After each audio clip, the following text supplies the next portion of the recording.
అందరికీ నమస్కారం. అక్కినేని కుటుంబం మీద మంత్రి కొండా సురేఖ గారు చేసినటువంటి నీచమైనటువంటి హేయమైనటువంటి జుగుప్సాకరమైనటువంటి ఆరోపణలు తెలుగు రాష్ట్రాల్లో ఉభయ తెలుగు రాష్ట్రాల్లోనే కాకుండా ఎంటైర్ మీడియాని సినీ రాజకీయ రంగాలన్నింటినీ కుదిపేస్తున్నటువంటి విషయం అందరికీ తెలిసిందే. దీని మీద ప్రతి ఒక్కళ్ళు స్పందిస్తున్నారు. ముఖ్యంగా చిత్ర పరిశ్రమలోని ప్రముఖులందరూ కూడా దీన్ని తీవ్ర స్థాయిలో ఖండిస్తూ వాళ్ళ ఆవేదనని బాధను వ్యక్తం చేయడం జరిగింది. కొండా సురేఖ గారి జీవిత ఆధారంగా బయోగ్రఫీ తీసినటువంటి ప్రముఖ దర్శకులు రామ్ గోపాల్ వర్మ గారు కూడా దీన్ని తీవ్రంగా ఖండిస్తూ అసలు చేసింది, గాయపరిచింది, బాధ పెట్టింది అక్కినేని కుటుంబాన్ని అయితే సారీపోయి సమంతకు చెప్తారేంటి అని చెప్పేసి ఆయన ప్రశ్నించడం రియల్లీ వండర్ఫుల్ రైజింగ్. అది నిజంగా సమంతకు సారీ చెప్పానంటే ఏం చెప్పారు? సమంతకు ఆవిడ సారీ ఏం చెప్పలేదు. అసలు సమంతకు సారీ చెప్పాల్సిన అవసరం లేదు. సమంత మీద కాదు ఈవిడ ఆరోపణలు చేసింది.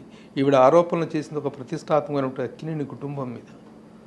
అక్కినేని నాగార్జున గారు, అక్కినేని వెంకట గారు, అక్కినేని అమల గారు, అక్కినేని సుప్రియ గారు, సుశీల గారు, సుమంత్, సుశాంత్, నకిల్, నాగ చైతన్య వీళ్ళందరి హృదయాన్ని గాయపరిచి, మొత్తం ఇండస్ట్రీలో వాళ్ళ బంధువర్గాలందరి హృదయాన్ని గాయపరిచి ఒక నీచమైన ఆరోపణలు చేసి సారీలు పోయి సమంతకు చెప్తే దాన్ని పశ్చాత్తాపం అంటారా?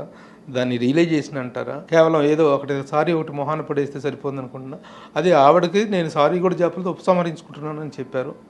ఇది సరైనటువంటి పశ్చాత్తాపం కాదు. జరిగినటువంటి ఘోరమైన నేరారోపణకు, వేసినటువంటి ఘోరమైన నిందకు ఇది కాదు ప్రతిస్పందించాల్సిన విధానం.